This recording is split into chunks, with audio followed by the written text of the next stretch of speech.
Thank you for joining one more time to Intimate Conversations with Men, the podcast that discusses men well being and more. Today, I have a very, very special guest, one of a kind, I must say. He is an Amazon bestseller. He also has experience as a chiropractor, many years. He's also a coach, and he's, let's say, base or town is Abu Dhabi. I have so many questions, and instead of continuing to read the bio, I'm just going to get in. Let me introduce you to Dr. Oudi Abouchacra, aka Dr. Oudi. Welcome to Intimate Conversations, Oudi. Hey, thank you so much. Honestly, I am so looking forward to chatting with you. We connected that one time over Zoom, and yeah, there's so much to explore here. Yes. This is a question that many people want to know, and I'm definitely curious about it. How do you become an Amazon bestseller author? What do you do? Yeah. What is tell me about your book and what are we learning about or from that book? Sure. So the book I wrote is called Work Your Network with the 4 C's. Here it is. And I wrote this book with Dr. Ivan Meisner, who many will know as the founder of BNI and who CNN has coined or dubbed the father of modern day networking.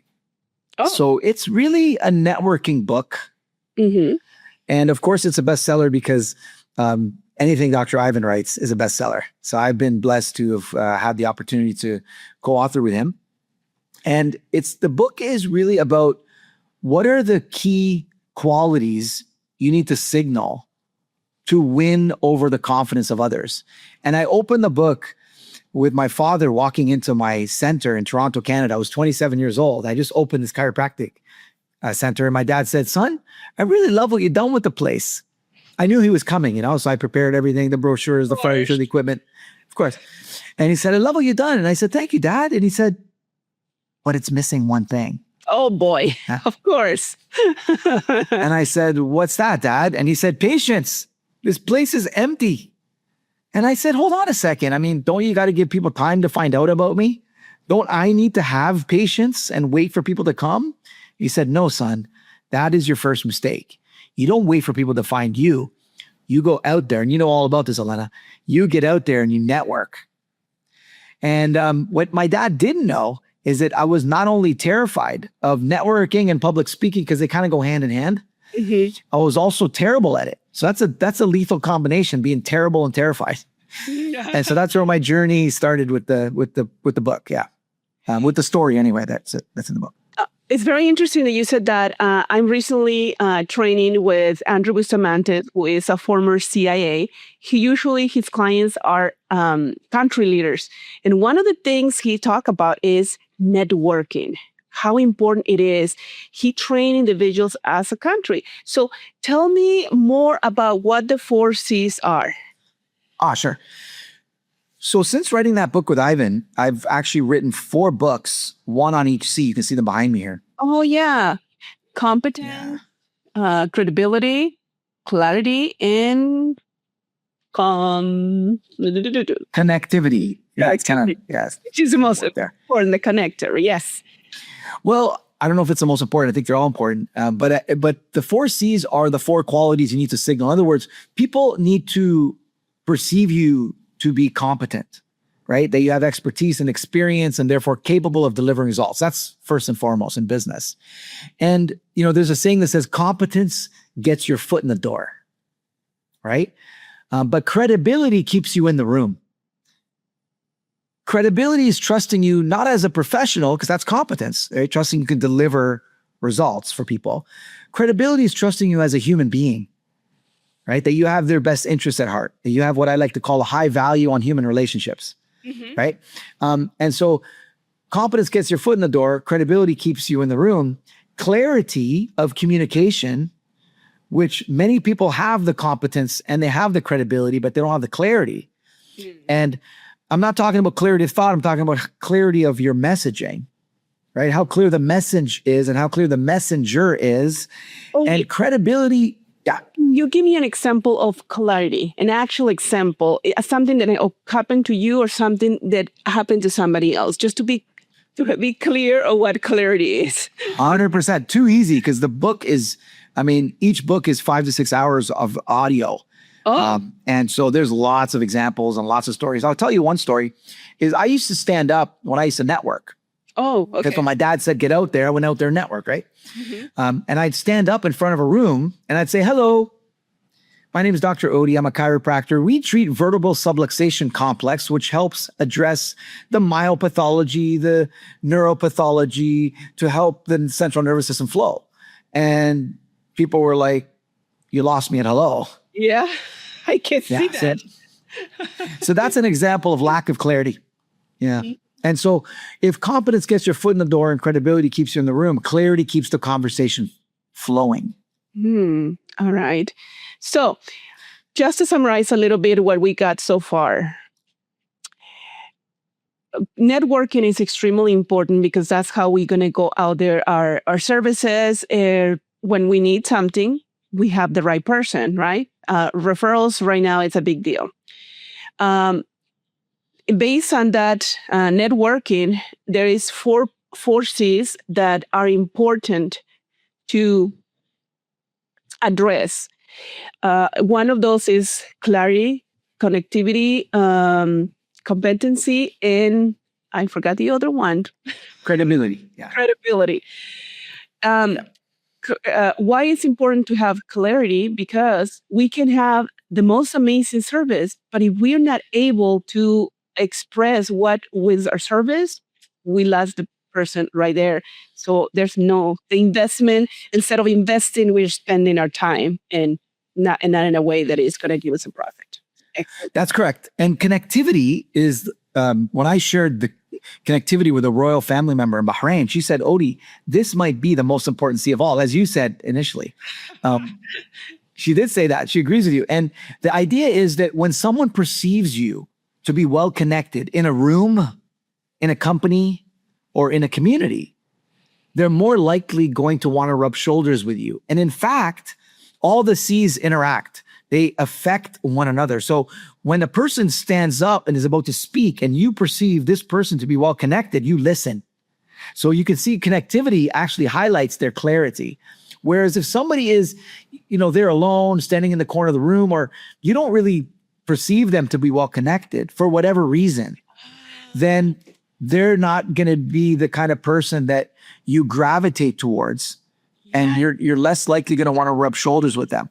Wow, I love that. Wow. I remember when I used to network, there was a chiropractor that I still know and connect with, that he had a very difficult name because English is my second language, and I couldn't really, I had to read sometimes in order to pronounce the name. And his business card was the font was so confusing. It wasn't easy to read for me. And I remember every time I saw him, I just went in a different direction. And Right. it's so interesting. So when we don't have clarity, not just in what we say, but in what we are displaying, people is really going to go in the other direction. Yeah. And in his case, it probably was a combination of, well, the main thing was that there wasn't clarity in the writing of the card. Yeah. Right. And maybe his name was intimidating for people. So if he stood up and said, hey guys, let me break my name down for you, then it'd be easier to go and connect with them as well. It's a very inspiring individual. And I did one day became super brave and just went and told him, listen, I'm not hiding from you. This is a problem I have. He actually changed the font in the business card. So which I appreciate. And from there, we became really good friends until today. Amazing. Yes. That's Well, amazing. okay. So tell me more about these four C's. Did you actually present on that other than the books? Or, okay, tell me about it. Yeah. So I have a TEDx talk coming up May 23rd, actually in Dubai. And I'll be speaking about the four C's and how they actually are not only qualities you need to signal to network effectively, but they're also qualities you need in order to lead effectively. Because who doesn't want to follow a leader who's competent, credible, clear, and connected? And if you lack one or more of the C's, you're less likely going to embody, leadership. I love where we're going with this because I want to know more about leadership. So let me ask you this question to connect that, and we will go from there. You are a coach. You help your clients. So at times there are clients who look excellent on paper. They're the leader. They're the head of the organization, but inside they're in pain, emotional pain, physical pain. Can you tell me a little bit about that? And how do they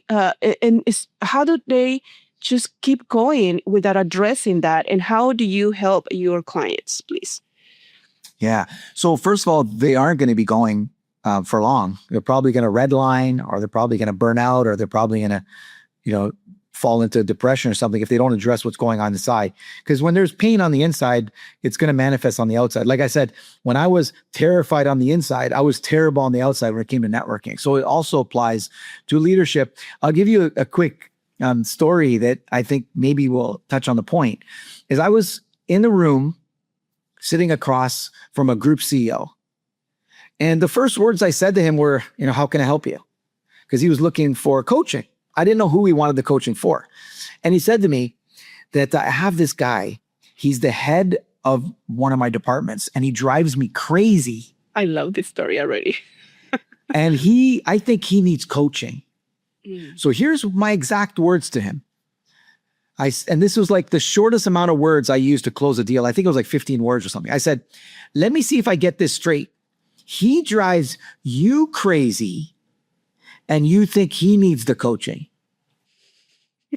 I love that. That's what he did. He started laughing. He picked up the phone. It was closed my biggest deal that day. He picked up the phone and told his secretary, bring my checkbook. And yeah, he paid for extensive coaching. And after I coached him, and I'll tell you a little bit about my coaching framework. After I coached him, he said, Oudi, I want every single one of my CEOs and my heads of department to be coached by you. And I ended up coaching him for a long, long time. Sometimes we'd be in his office for 8 hours a day, coaching him and other individuals. And the first thing I do with leadership, I believe leadership starts with leading your own ship, right? Which is leading your own life. And many people want to be leading a company, leading a community, leading this, leading that, when they aren't even the leaders of their own life, really. What does that mean, Oudi? What does that mean for anyone and everyone? Leadership is expressed by everybody. But what do you mean with that? Yeah. What I mean is you need to own your own life. Because if you own your life and you live your life in such an inspiring way, you will naturally be a leader sooner or later. Because people are going to ask you, how do you live like that? How do you get those results? How do you show up I see you at the gym every day? Or I see you, walking the dog at the park, and you just seem like you're in such great spirits. What is it about you? And you're going to draw a crowd. Sooner or later, people are going to want to follow. And that's what leadership is. People wanting to follow you. And they're following you because they want to grow. Mm-hmm. And if you're invested in your own growth, whatever you touch grows. It's inescapable. You're a goddamn very inspiring person. My gosh, where were you? Oh, you didn't come here before. I love what you said. It makes sense, and you make it very simple to understand. And I love that. Thank you. I mean, that's actually my motto. The first book I ever wrote, I was still a student in chiropractic school, and it was called Anatomy Made Simple. Because my little brain needs things to be simple. And with so much going on in life, when it's simple, you get it. So why make it complex? I mean, the law of parsimony is about making things as simple as possible. The simplest explanation is going to win. And as you know, it's going to live on. Definitely. And as you know, the newer generations want things more simplified. And and the older generations are having a fight with more complex things. Simple things are more easy to digest, I guess, right? And they will live on because then someone can pass it on. If you share a message as simple and it hits the ears, right? Clarity is not about how clear you are in your mind.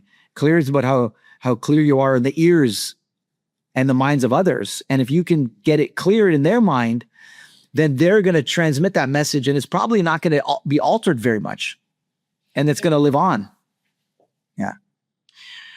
Oudi, I see you in, doing all these physical exercises crazy and Facebook. I see you in movies. You just like you everywhere.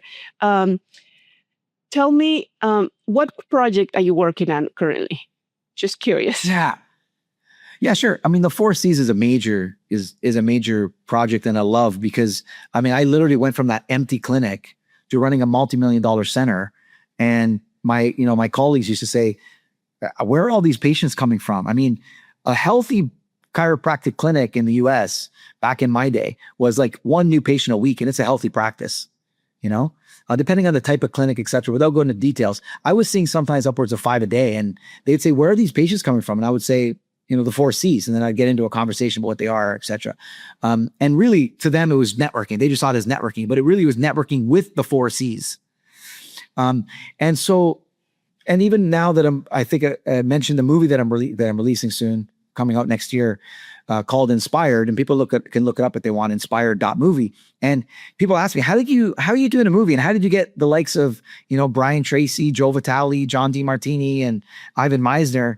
And how did you pull this off? And it's really the networking with the Four Cs and doing it effectively. And I think anyone can do it if they maximize the use of the Four Cs and optimize them, because we all have the ability, to signal these four qualities. We have the ability to master them, possess them. We have the ability to signal them, and we have the ability to adapt them as we move forward in life and depending on the scenarios, right? And so, yeah, these are the kind of like two main projects I have: the Four Cs and getting them to the world, getting the books in other languages, selling the rights at the country level, certifying individuals to be Four Cs practitioners and to bring that into their countries and, and inspire organizations of all kinds. And of course, the movie that's coming out is something I'm very, very inspired about. I can't wait. It's called Inspired. And it's because I think that when you're inspired, you live an amazing life. And I'm interviewing people who are living incredible lives. So, and I also want people to understand fear, because I've written a book, Fear Forward, Looking at that right now. Yes. Tell me about another baby of mine. Forward. Yeah. So Fear Forward, I was saying Fear Forward is another baby of mine. It's something that, I've struggled with many, many fears. As I mentioned, the fear of networking, the fear of public speaking. I'll give you a quick story is that I was afraid of heights. And when I was, it came from when I was 4 years old. And there was a family friend who was trying to kind of, I guess, rattle my parents or something, but draped me over Niagara Falls. Imagine I'm a 4-year-old kid in his arms, shaking and kicking and screaming, wanting him to leave me alone. Right? Yeah. Yeah. And I wanted him to leave me alone, but of course he couldn't, but he was kind of losing control. And I had this feeling that stayed with me for so long after that. And I was afraid of heights. I'd watched the movie Cliffhanger. Are you familiar with that? I'm not sure if I watched that movie, but I think I know what you're talking about, because sounds like I have seen, it might not be the same, but they have the same word. Tell me about it. So Cliffhanger is with Sylvester Stallone. And in the opening scene of the movie, he's holding his friend's wife's hand. His friend's flying a helicopter and she's trapped on a line as she was traversing between two mountains. Oh, okay. And she falls. It is an older movie? It's in the 80s, I think. Yes, I seen it. Yes. Mm-hmm. Yeah, so she falls, plummets to her death, and watching that scene, my hands would always become so moist, and I'm like, I didn't understand it. So I'd rewind and watch that scene again, and every single time my hand would just be covered in sweat. And then I was helping somebody with her fear of heights, and I'm like, why don't I work on my fear of heights? Because I don't really care. I don't need to be up that high anyway, and it's rare that I'm looking down from something very high.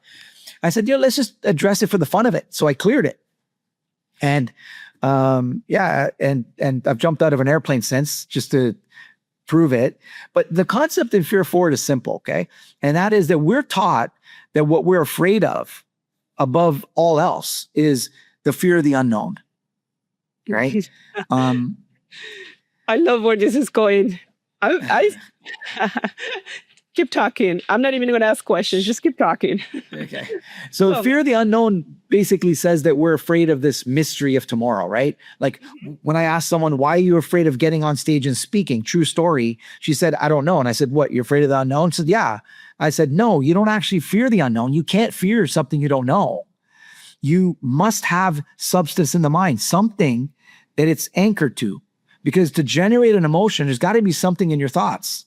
mhm. And she said, well, how can I be afraid of speaking in front of this group, right? If I've never spoken before. Yeah. And I said, no, you have. There's always history to your fear. Because I believe the mother of infinite fears is not the fear of the unknown, the mystery of tomorrow. It's the history of yesterday. What we're really afraid of is running into yesterday tomorrow. So how did that you connect that to your sweaty hands when you were watching that movie? Was it because of Yes. the Niagara Falls? Niagara. Yes, Niagara. Yes, exactly. So what I teach in my method is the first thing you got to do is you have to acknowledge that you have a fear. If it's stress or, obstacle or issue or challenge, whatever you call it, you got to turn it into stress. You got to turn it into fear first. And you got to, what I call, formulate a fear-based statement. Once you know what the fear is, you give it a name. So I'm afraid of somebody raising their hand and criticizing me from the stage, or I'm afraid of someone laughing at my broken English or my broken whatever language, right? Once you address it, then Yeah. you need to ask yourself, what is it about what I think is the unknown that I know? And you say, oh, what I'm afraid of is this. Then you say, what is it reminding me of? And it takes you back to the past. And that beamed me back to when I was 4. And then what you got to do is you got to question your questions, because whenever it comes to our past, we have questions about it. We say, why did it happen to me? Why now? Why did that person treat me that way, etc. And you got to question those questions, right? And come up with a new perspective on it. And once you come up with a new perspective on it, you essentially rewriting your past. See, with fear of the unknown, here's the problem with it. It's not only inaccurate, but it's disempowering, because there's nothing you can do about it. You always have to show up on stage, for example, or go out and network to find out what you're actually afraid of, which means fear is always one step ahead, waiting to trip you up when you show up. But if you believe in fear of the known, then although you can't change your past, you can rewrite your past. Mm-hmm. And when you rewrite your past, you rewrite your future. If you want me to share a story real quick, I think it would help your audience kind of understand it even more. I love that. Yes, please. Thank you. Okay, thanks. I had a patient named Jody. She came in to see me, and she was having headaches and neck pain and pain down her arm, etc. And when I would treat her physically, her symptoms would clear up, but the next day they would come back as if I didn't even treat her. Okay. So that's when I said to her, look, are you interested in kind of addressing the deeper, potentially psycho-emotional issues at play? And she said, yeah, she was open to it. I was quite surprised. And I said, that's fantastic. So anyways, I said to her, are you interested in addressing some of the psychological issues that could be at play? She said, yes. I asked her very simply. I said, what's the number one stressor in your life? She said, it's very simple. I'm not able to have children. We've been trying for 10 years. I said, oh, that must be really challenging for you. She said, yeah. What else? And she started saying stress of her business, blah, blah, blah. But we knew that the key thing was not being able to have children. And I said to her, Jody, if you don't mind me asking, maybe you don't want children. Is it possible? She's like, no. We've been trying, and I'm really concerned and even afraid of, not having children because maybe my husband will leave me or whatever. I don't know. But it was pretty deep. So then I said to her, and she said, I've been trying. Like I've been pregnant before. We've done IVF, etc. And so I said, I believe you, but maybe deep down you don't want to. And she said, no, it's not that. I said, look, if I snap my fingers right now and you had a baby in your arms right here, your husband would be in the room too, which would me and you, but your husband would be in the room. We have this baby in our hand. What is your greatest fear? She paused for a moment. She started thinking, and she said, oh my God. I said, what? She said, I'm afraid of becoming like my mother. Oh. So can you see how she had conflicting fears?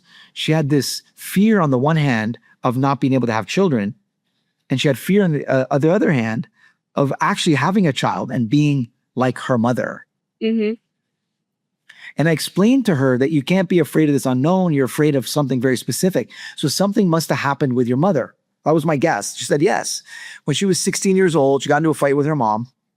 That led to her leaving the house, right? And she hasn't really been close to her mom ever since. Mm. And when I started speaking to her about, rewriting her past, etc., we did that. And, then she got some amazing results. I was in Lebanon talking to a fellow chiropractor. She said, Oudi, you just coached her. You didn't actually treat her physically and all her symptoms went away. And I said, yeah. She said, that's amazing. And she spoke to her mom and they cried and they want to reconnect again. It's so beautiful. But then she said to me, hold on, did she get pregnant? And I said, I don't know. She said, Oudi, what's wrong with you? That's the most important part of the story. I said, I know, but I lost track. I lost touch with her. I can't keep track of all the people I coach. She said, man, that's a shame because it would be amazing to know. I went back to where I was staying and I got a message. It wasn't a message telling me that she was pregnant because that'd be kind of like almost unbelievable, right? For most people. It was even better than that. Oh, tell me.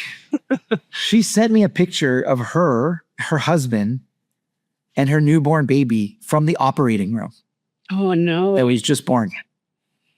It was better. I was in tears. I was sobbing.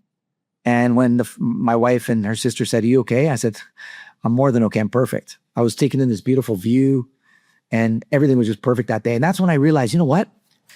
I've been coaching for 20 years. It's time to write a book. And that's when Fear Forward came to life. And she's the lead story in the book. I love that. Challenges with fertility is probably a big deal in the world. And I personally have friends who deal with that, would struggle with that. And definitely, since we're talking about this, what would you say to them? Of course, we're going to provide your information, but what would you say to them is the first step of what they need to think? And I know you just shared the story and it's amazing, but what would you say to them to start, moving the tracks and the direction of understanding what's going on with their bodies? Right. The first thing I recommend people do is what I call a fear inventory. This is where you take a piece of paper, you draw a line down the middle, and on the left side, you just write down all the fears you know you have, right? And it might be something like, I'm afraid of swimming in cold water. I'm afraid of being in water. I'm afraid of airplanes. I'm afraid of, speaking on, from the stage or writing a book or networking, whatever it is. Just, they're there. These are called conscious fears. And then on the other side of the line, on the right side, you would call it unconscious fears. Unconscious fears are basically anything you would call a stressor, a challenge, an issue, an obstacle. That's code for fear. So anything, because an emotional reaction that is that we sometimes define as stressful, right? That's the biggest one. Yeah. Because I believe fear sits at the center of every problem, challenge, issue, obstacle you have. And if fear sits at the center, it also stands tall at the center of every solution if you know how to leverage it. And fear is something we know how to leverage. As human beings, we've had to deal with fear of the cold and fear of predation and fear of the dark and fear of all that stuff. We know how to deal with it. Look at what we've done with our lives.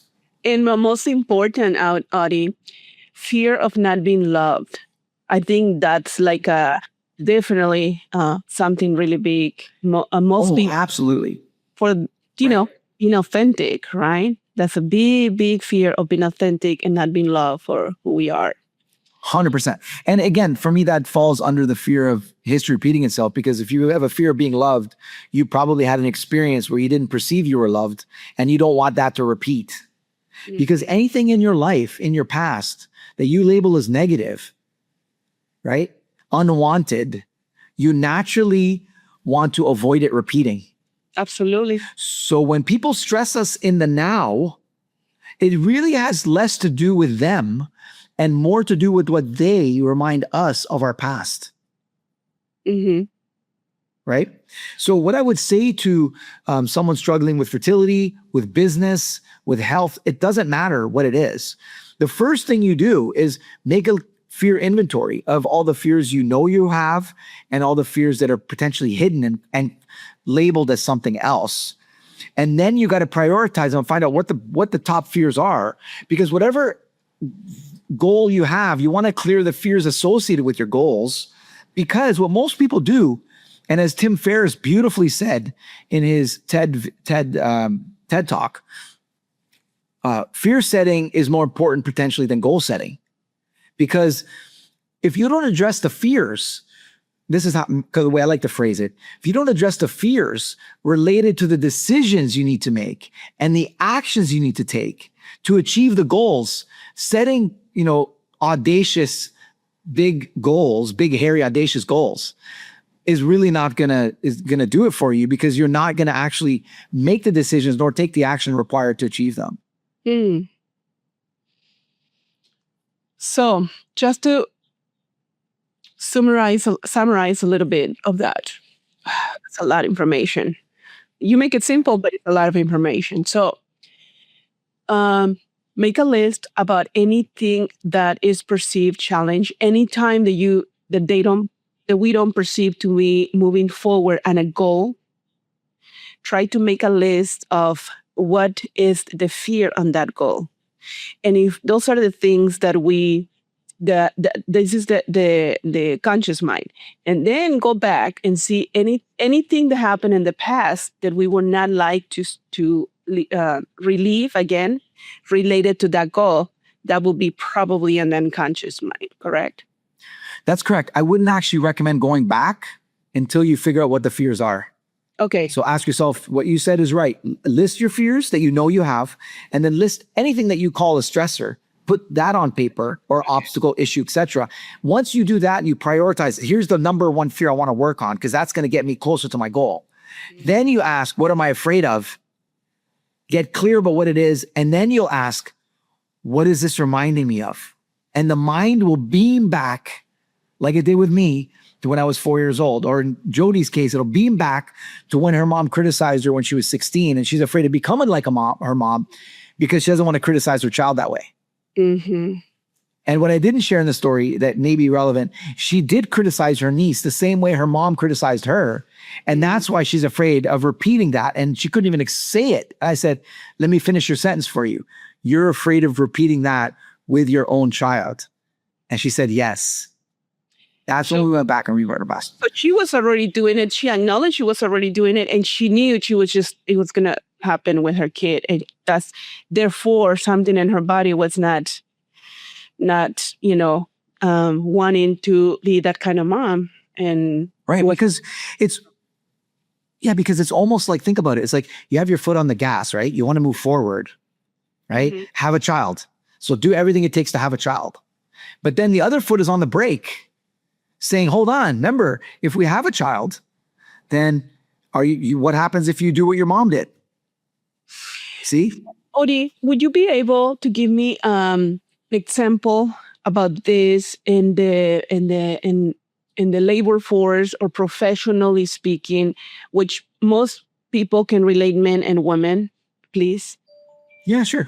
So there's a story that I kind of touched on. I'll go deeper. There was a young lady named Tamara, and I was speaking at what's called the Young Leaders Development Program in Dubai. And there was about 150 people in the room, round tables, and the black belt karate sensei was running the show, and he was asking the audience questions. And he noticed the same people were responding, and there were some people that were shying away from speaking up. Mm-hmm. So he said to them, this is very common in the professional space. Mm-hmm. And he said, look, I want someone new to talk. So I want to ask a question someone new I want to answer. And he looked over this table, and the girl kind of turned away. And so did the girl next to her, and next to her, three of them. And I was sitting next to them because I was going to be presenting about how to overcome, how to speak, how to make the stage your home or something. Uh-huh. Okay. So he said, look, everybody, if you're not going to address your fears of speaking, they're not going to go anywhere. Let's take a break. So I walked over to the table next to me. I said, "Hey, young ladies, are you okay if I try to help you with, your fear of speaking? Because I noticed you were intimidated by the idea of speaking." And they said, "Sure." And that's when I said to the first girl, "So, what are you afraid of?" And she's like, "I don't know." And I said, "So what, you think you're afraid of the unknown, this mystery of the future?" She's in a few moments away. And she said, "Yeah." And I said, "Well, no, you're actually afraid of history repeating itself." She's like, "With all due respect, how can I be afraid of history repeating itself if I have no history? I've never spoken in front of a large audience like this." I said, "Dear, you don't have to be in the exact situation. It just has to have some resemblance to something." And that's when she remembered being in class at age 16. She stood up and she spoke with her broken English and they laughed at her. And I said, Of course, that will be a great Yes. reason to be terrified, not just scared. Yes. I said to her, "Is that what you're afraid of repeating? If right now you go on stage or you speak from your seat, is that what you're afraid of?" She said, "Yes." I said, "Bingo." The next girl said, "I'm afraid." She said, "Oh, I remembered mine too." I said, "What is it?" She said, "I remember them laughing at me because they said I was stupid." Watch this, Elena. The girl next to her said, "I remember being, what's the word? Bully? Bullied maybe or something. Yeah. Because they said I sounded too smart. I'm always pretending I'm too smart. I'm, goody two shoes. Oh, I have the answer. I have the answer. She doesn't want that to repeat. You see, so all three of these girls are sitting there in the now, thinking they're afraid of the future, when really all three of them are being, held hostage. And they have chains holding them to their past. Yeah. Now, when I helped the one girl, Tamara, break her chain to the past, I got on stage. Watch this, Ellen. This is the close. I got on stage. Don't forget what you're going to say, okay? But I got on stage and I said, "This is what I mean. Tamara, would you mind coming up here and saying a few words?" I didn't know she was going to say yes, but she's like, "Sure." She came up and she said, "What do you want me to say?" And I said, "I don't know. I made something up." I said, "Tell me about the discipline. What's discipline?" She said something like, "Discipline is staying focused and not being distracted." I said, "Well, thank you very much." Everyone knew her.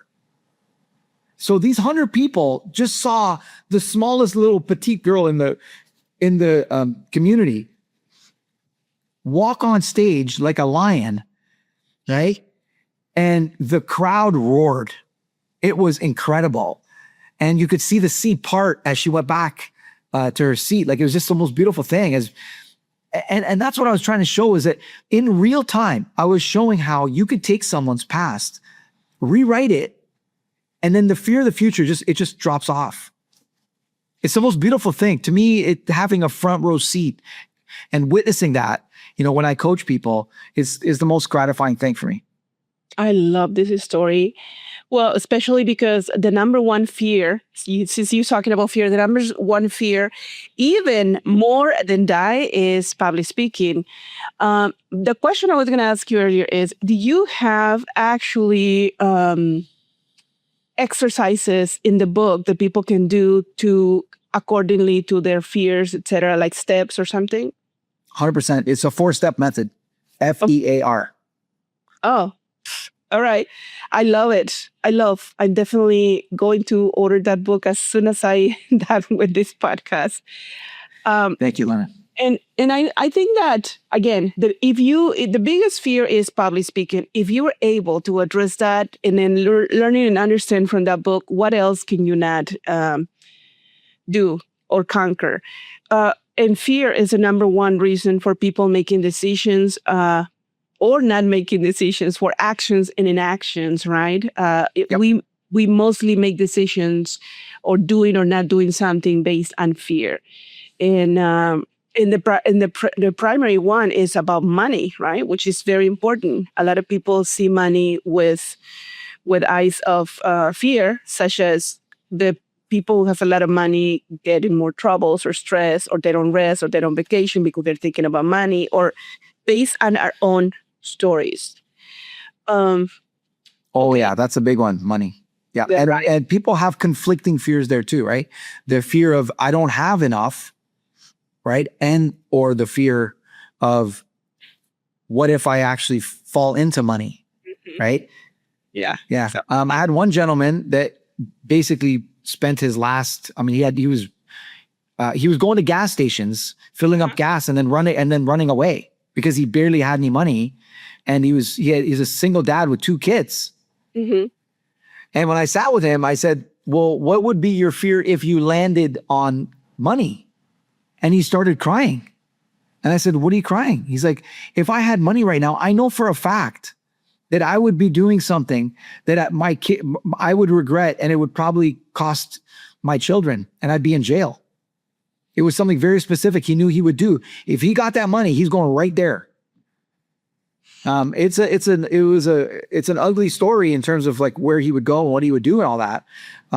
But I said, so good thing you're going through some financial issues, because sometimes not having money suffocates. It suffocates and kills some of the habits that we are very attached to. And then when you deal with that and you're away from it some time and you no longer are in that space where you're doing some of those things that you are trying to break free from, then money starts to come in, because you're now, as you talked about, you're the most authentic version of yourself. Whereas you're living inauthentically, money is not coming. And when you start to strip away and suffocate some of those parts of yourself that are no longer serving you, and you come into authenticity, that's when you start attracting things that you truly deserve, because money and deserve and self-respect go hand in hand. So for this individual, he had a specific vision because of something in the past as well, right? Yeah, he doesn't want his past to repeat. He thinks money is going to solve his problems, when I always say that sometimes money problems are solutions for life problems. Wow. Right? Same with disease. Sometimes health problems are solutions for life problems. Let's talk about diseases and the body. You are a chiropractor, and based on the Jody, the lady who was pregnant, that tells me that you have part of the coaching is understanding the mind and the body connection. Can you tell me a little bit more about that?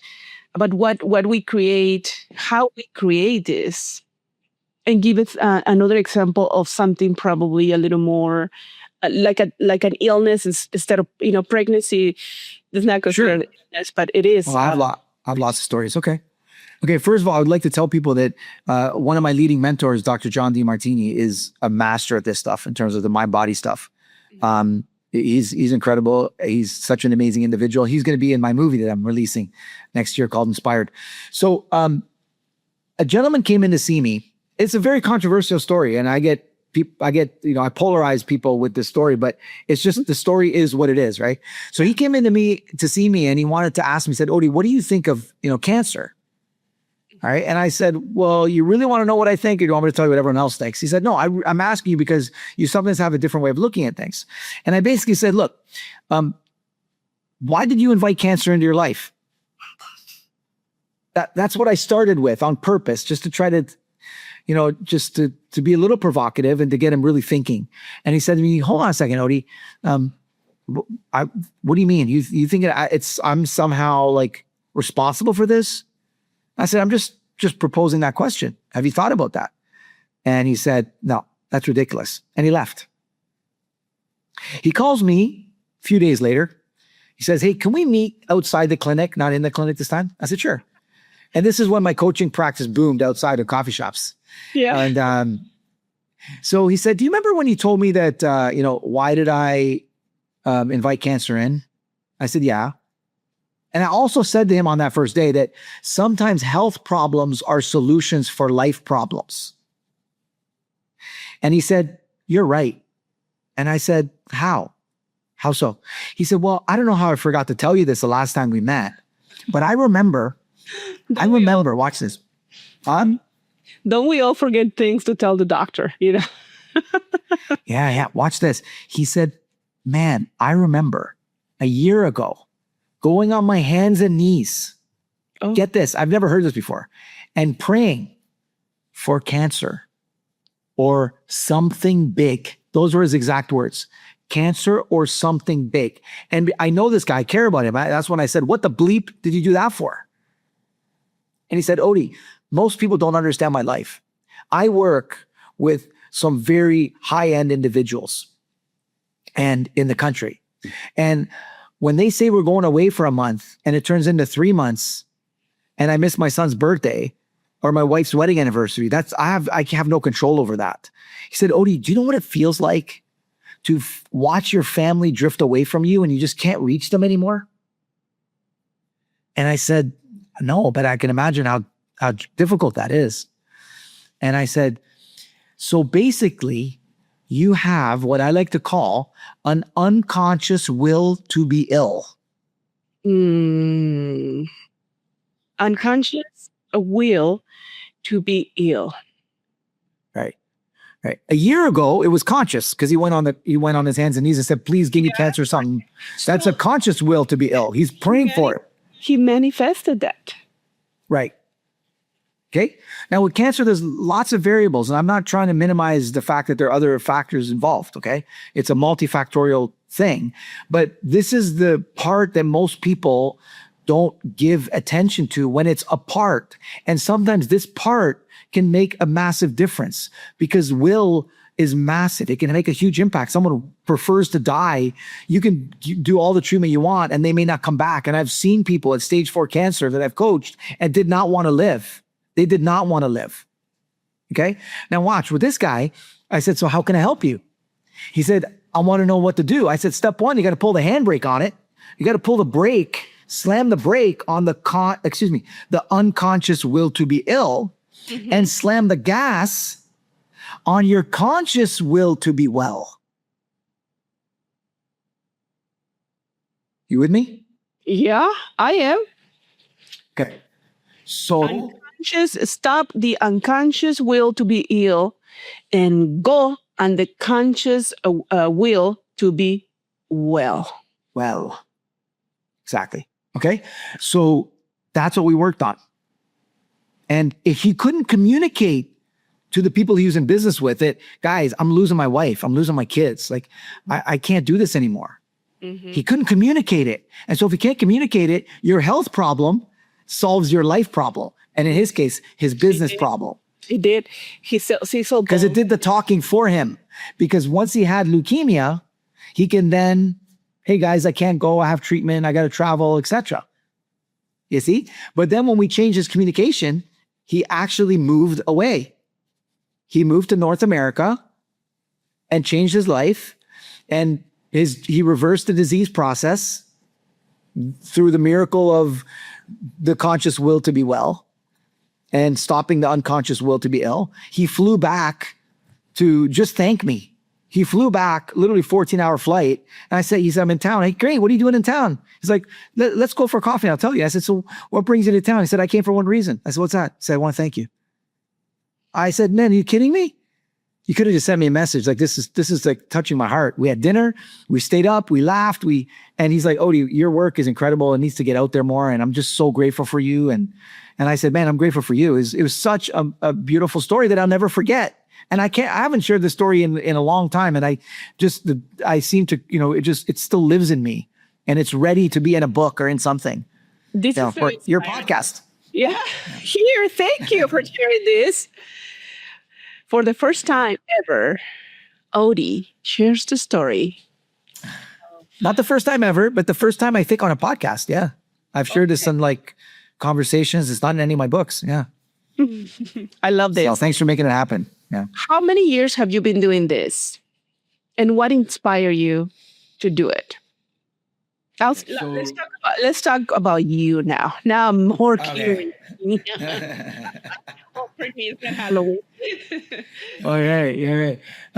Okay, so I've been a chiropractor for 25 years. I've been coaching for 23 years.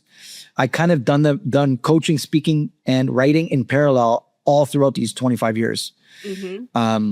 So that's how long I've been doing it. My story is real simple. When I was 21 years old, I was in my room, just diagnosed with cancer, Hodgkin's lymphoma. I may have told you this before. Have I? No. Oh. You just shooting me with all kinds of news here. Yeah, I Okay. can't keep track of what I what I share with you. So I was in my room and Mhm, just got diagnosed with cancer. There was no internet. I wasn't a library kind of guy. I'm not mhm. going to go to the library and do research. I hated school. I was in my second year of university right before my final exams. And what people don't realize that I was the guy who failed all my classes in grade 11, except for PE, everything. And so I was more of a sports guy, an athletic guy, not so much a thinker. So I thought, right? Until this moment in my room. And by the way, my sister said to me, who's a medical doctor, said, you'll be fine and you're going to be okay with this and stuff. But to me, that was like sister talk for like, don't self-destruct, Mhm. that you're going to get over this. So I was diagnosed with Hodgkin's lymphoma. That was the type of cancer. And I was in my room. Do you mind explaining what is Yeah. that condition? What is Yeah, that sure. part of your body? In case Yeah, it's there doesn't know. Yeah, sure. It's part of the lymphatic system. We have lymph nodes in a lymphatic system, and so it started off here as a lump in my neck. That was a cough, and so I was in my room staring at the ceiling, and just like lost, right? And then I heard a quote from Bob Marley, and Bob Marley said in his song, "Live for yourself, and you live in vain. Live for others, and you live again." It's beautiful, but I didn't understand it. I had to hear it over and over and over again and rack my brain trying what is it? My brain was too small. I couldn't get it. And then one day, like, I don't know what happened, like the light bulb went on and I realized, okay, I'm not going to live for myself. I'm going to live again because I'm going to live for others. I'm going to leave a gift for my family. I'm going to do the unthinkable. And that is, I'm going to get straight A's on my final exams. Mhm. University of Toronto, straight A's is tough. Straight A's on your finals, probably even more, difficult. To my great surprise, I got the A's. And to my family's surprise, I remember coming home and telling my mom, and she was crying. So was my sister. And I couldn't believe it. I really couldn't believe it. I was undergoing treatment. I was vomiting and studying, and I lost my hair, all in the back. I could count my friends on my hands. They all just gone. My dream of partying like there was no tomorrow was gone. I was just spending time with my family. And watch this. Here's the lesson I learned. And the lesson is, it still lives today. I swear to you, every day I think about this. The lesson is, if you want to get an A in life, right? Mhm. If you want to finish first, not better than anybody else, Elena, but just the best version of yourself. If you want to finish first, put yourself second. Okay. Because I couldn't get the A's for me. I tried. But when I did it for my family, especially little mom, You're gonna make me cry here. It's so inspiring. I'm telling you, man, it was almost too easy. Mm. And I bet you've experienced those days Mhm. where you have a headache, you didn't sleep well, but then you have a client or a podcast and you just get into your element where you're doing what you love. Yeah. And as you forget about yourself, there is no headache. There is no need to feed. There is no conscious or unconscious will to be ill. You just love in life, right? You forget about yourself. Because when you live for yourself, you live in vain and you live in pain. If I was to, add a little line to the lyric, if you live for yourself, you live in vain and you live in pain. But when you live for others, you live again and again. It just gives you that longevity and that sustainability, And so that's why, so that's where it started for me. And then the crazy part is that when I got those A's, I started helping other students in university get A's. I helped one guy who's going to fail. He got an A and he became a medical doctor. And then I went to chiropractic college. Get this. I towed my furniture in a U-Haul. I pulled my car on an auto transport, drove 24 hours from Toronto to Dallas. I get to Dallas, and then I think to myself, I'm going to fail because learning muscles was so challenging. So many muscles in a short period of time, I was going to fail. So I envisioned filling my U-Haul with my furniture, towing my car all the way back to Canada. And I just imagined the look on my family's face that I dropped out. And again, live for yourself, you live in vain and pain. Live for others, you live again and again. And I said, you know what? I'm doing it for them. And I started, my mind just woke up and I came up with all these mnemonics and tricks to memorize muscles. If I drew it, you would laugh. Like when the teacher asks you the question, it puts the name of the muscle, the answer is in the letters. It's like cheating. I'll say that for a reason. I got the A. And then people started saying, when they were struggling, they said, go talk to Oudi. He's in the class ahead of us. He got it. He's one of the guys that got an A. So then I started coaching people. I started doing talks, even though I was terrified. Hold on. Rooms. You just gave us a lie. You said you've been a chiropractor for 25 years and coached for 33. That's not true. You start coaching before you were a chiropractor. I catch you in the lie. Thank you. You're absolutely right. In fact, many people say, why were you a chiropractor and you became a speaker, writer, coach? I said, no, I was that before I even graduated. Yeah. So thank you. Thank you for calling me on my shit. Yeah. Because we get caught up in our mind sometimes and it's like, lose accuracy. Yeah, it's true. You are really coaching people. I am a chiropractor for 25 years because that's when I got my license. Right? That didn't change. True. The coaching is that didn't start 23 years ago. It started whatever you are. 1997. There you go. That was 3 years. Yeah, it's been 28 years. Thank you for that. So Elena, I then started 9. This is 25 and 3. 97 and 2026. 97, 98, 99. Yeah, so 3 years. 23 plus the 3. So 28. Right? Okay, so watch. What? 29. How am I? 19. Because we're in 2026. Shit. I forgot. Yeah, I got to update my math. I'm good 26 years. I'm good with numbers and chronology. I didn't update this year. You're so right. Thank you for that. Okay, so then I was doing lectures, right, for the classes that were behind me, and people were getting results, and someone was like, man, you should write a book. So I wrote a book called Anatomy Made Simple. Don't ask me where it is. It was on a floppy disk. Someone out there, I hope someone out there has it. But the point is, the professor would start his lecture by introducing himself and saying, and I want to tell you from day one, this is what they told me. If you buy Dr. Oudi's book, I'm a 24-year-old student, 4 months into my education, 4 to 6 months into my education. And he's called me doctor. He said, if you buy Dr. Oudi's book, it's cheating because people were getting A's and he was known for having a tough course. I had one lady, I want to say she was Latin American for sure. Okay. And I remember her broken English. Yeah, your favorite. She's so beautiful. She was a single mom. And she came up to me and she said to me, Oudi, and she was really choked up. You could see it in her face. Her eyes are all watery. She said, Oudi, I want to thank you so much for this class because I have so much confidence now. And because of you, I'm going to become a doctor. And I'm going to have a great life for my daughter. So, man, that's what keeps you going. That's what I'm telling you. Live for yourself, you live in vain. Live for others, live in vain. Like, that's why you keep going when you get that feedback that I'm sure you can relate to. So I'm going to shut up now. I don't know why, but let me tell you this. In the past week, and I might cry on this because this is important.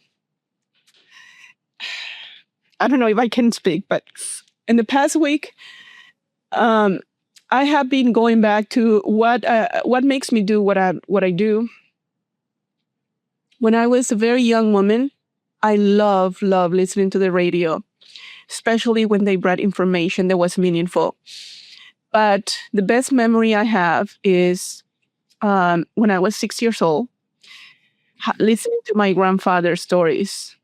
And I think he was the first man that actually in my life taught me to listen and process and be fascinated with listening to men, more than my father.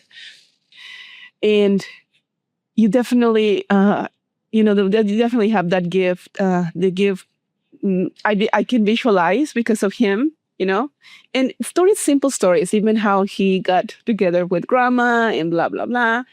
And I was his favorite because I was really good with math. So you can tell, right? You can Yes, it helped me with mine. Yes.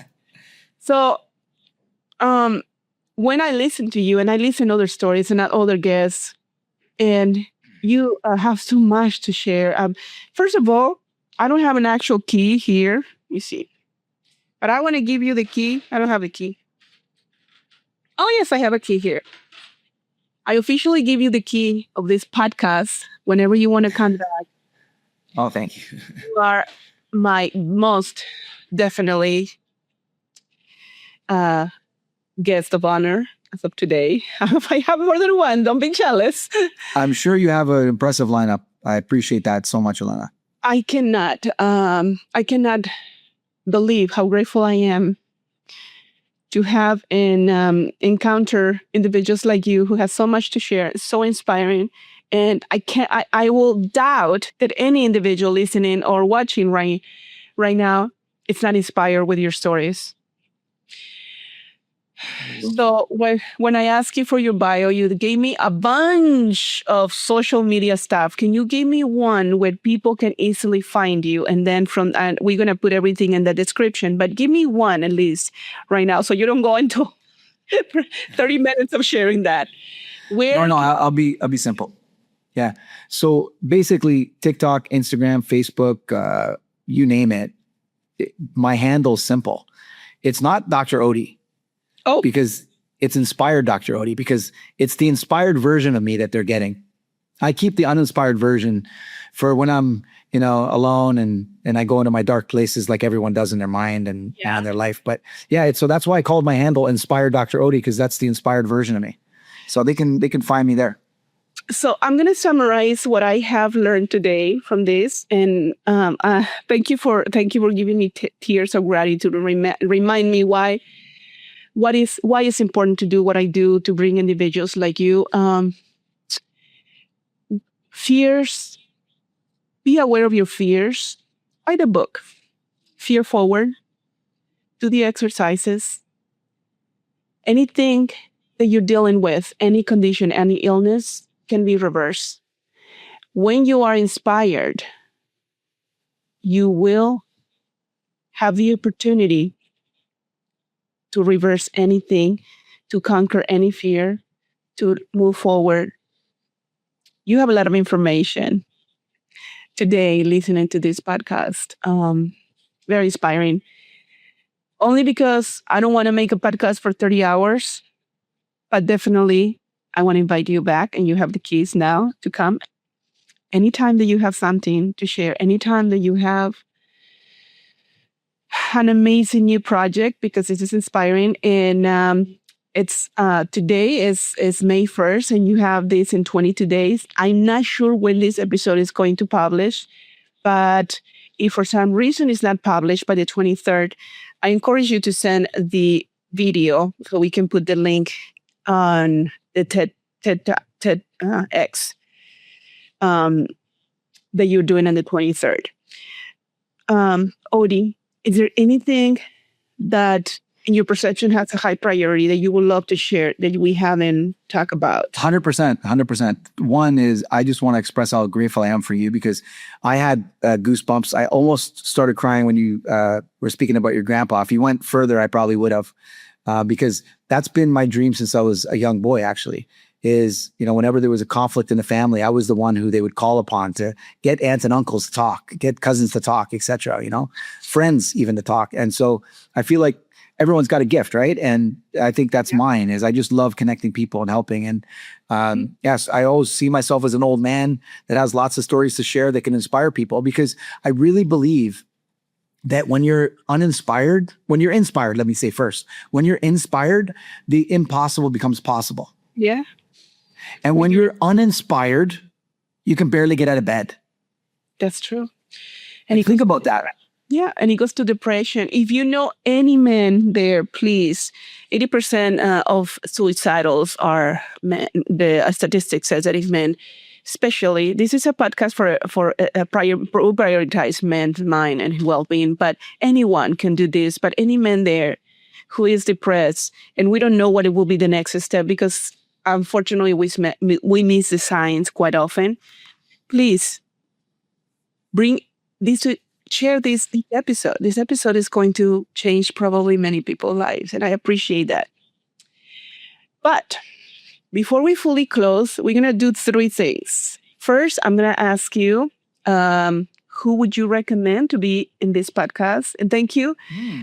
You are one. Like I said, you're one of the few peoples in the world, few individuals in the world who I would love to meet in person. So I'm going to ask you that. Then we're going to go through these traditional rapid fire questions. I say one or two things Okay. and you answer quickly whatever comes to mind first. And then Okay. third, you will have the opportunity to close with your wisdom at the end. Okay. So Okay.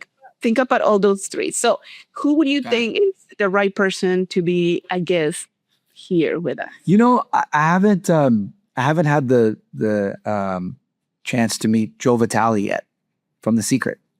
Uh-huh. So I think, I think Joe would be somebody who I'm planning to meet in September in Sacramento. I think I would love to hear what he has to say. You know, he's written over 90 books.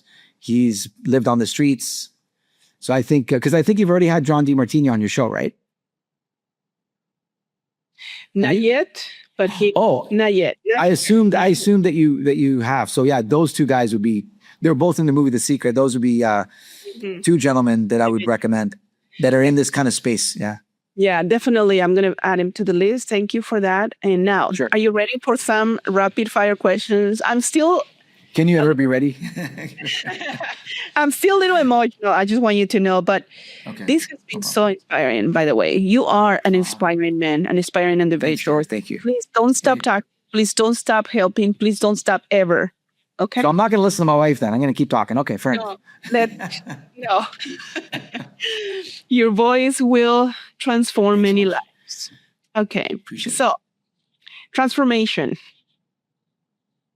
One or two things, whatever comes to your mind. Go. I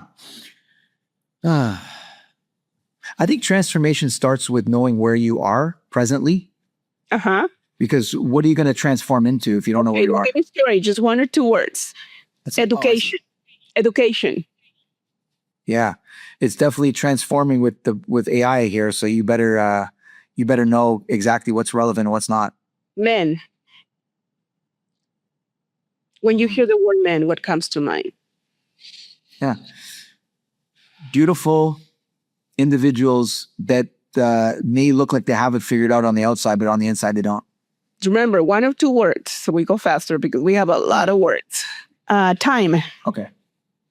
Precious. Fear. Magical. Knowledge. Infinite. Fulfillment. A birthright. Pornography. Challenging for many individuals and can mess things up big time if you don't. Yeah. That's one of the things I'm trying to bring up to the awareness. Society. Yes. Society.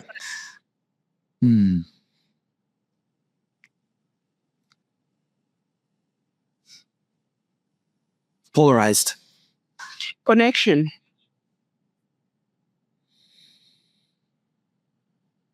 So important. Discrimination. Pervasive. Spirituality. Complex. God. Mysterious. Service. Paramount. Music.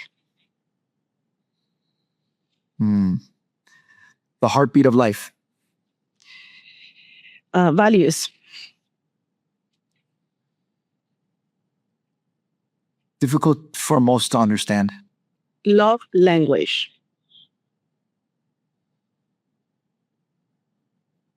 Infinite. Legacy.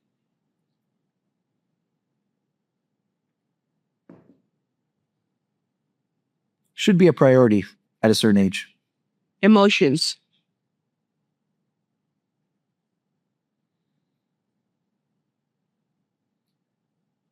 Difficult for most to tame. Illness. Necessary. Wisdom.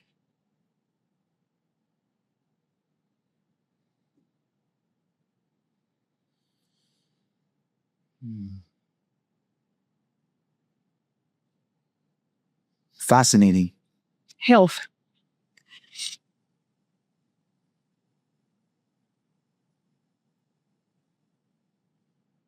Multifactorial. Clarity.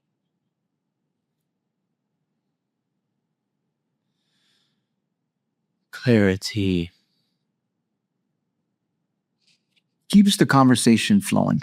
Connectivity. The quality and the quantity of your connections. Women. Can't live with them. Suffering. Can't live without them. Suffering. Sometimes necessary. Social media. Double-edged sword. Stress. Inevitable. AI.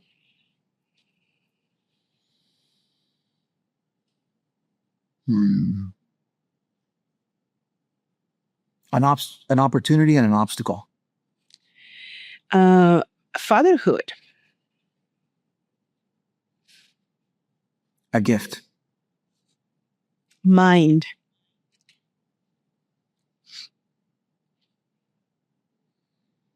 Mind.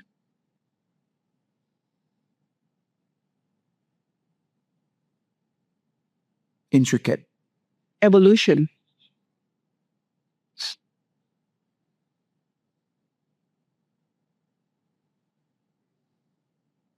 Progress.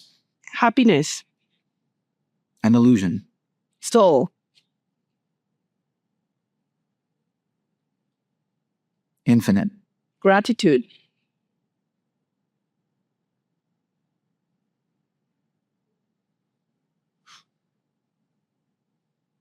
Transformative. Authority. Subjective. Leadership.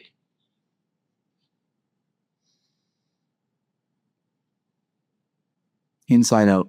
Parents.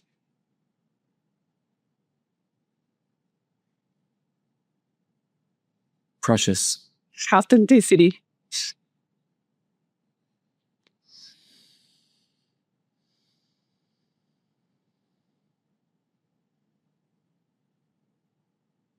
Being.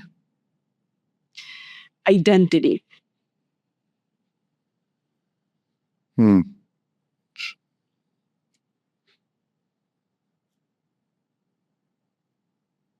Stable and unstable.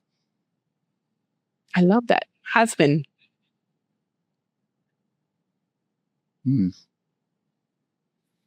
Crisis and blessing. Wife. Same. Empowerment. Farmer.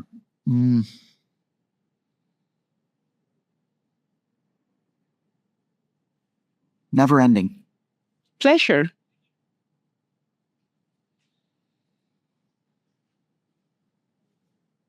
Fleeting. Pain.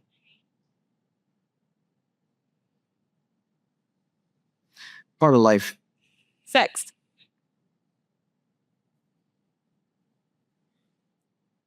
Overrated. Money. Underappreciated. Family.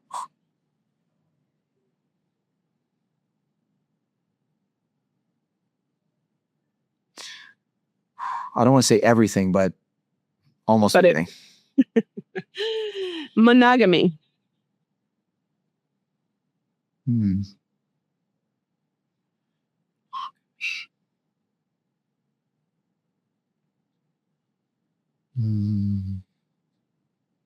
Challenging for most. Polygamy.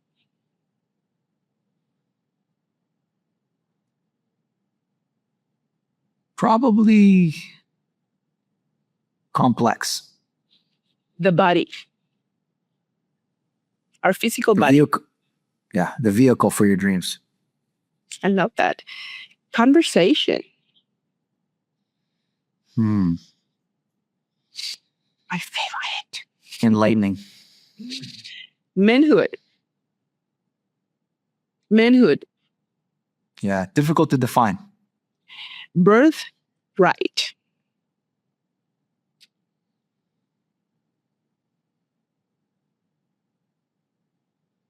Yeah.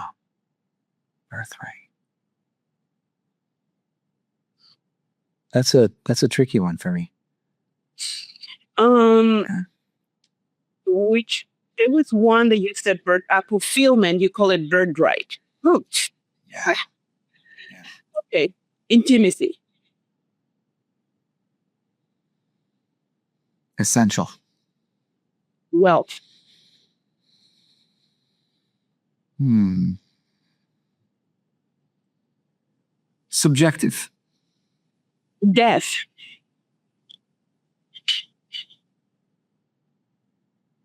Part of life. night,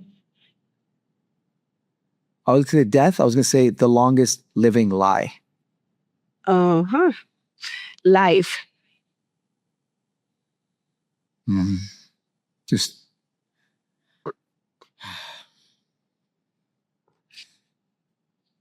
life. Spectacular. spectacular. And last but not least, love. Hmm. Hmm.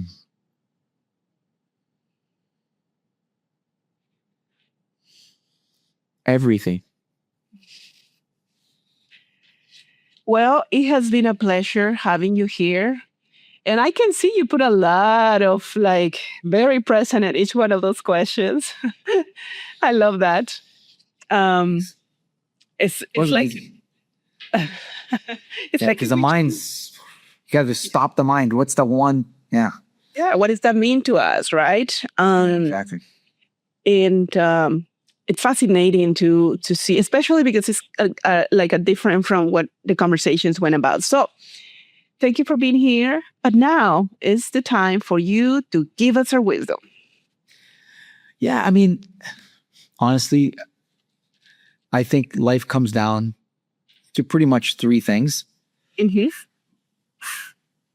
waking up inspired, Waking up inspired, going to bed grateful, going to bed grateful, and in between, courageously chasing your dream. and in between, courageously chasing your dream. Yeah.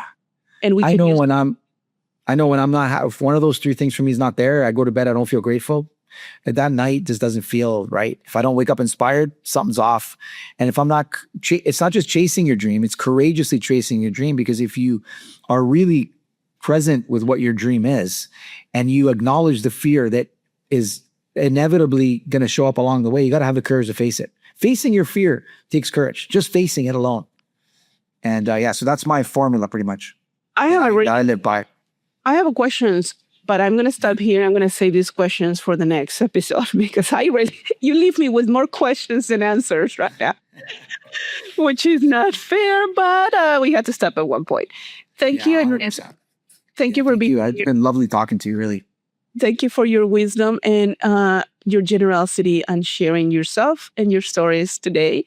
I loved having you here. Thank you for making. I loved having you, honestly. Thank you. It was honestly a treasure for me being here. So thank you. Thank you, and I look forward to connecting soon again and another conversation. And for all of Let's you, do it. please come and join me in a conversation. You want Join her. yeah, you have something to share. I'm ready to listen. Thank you for sharing that.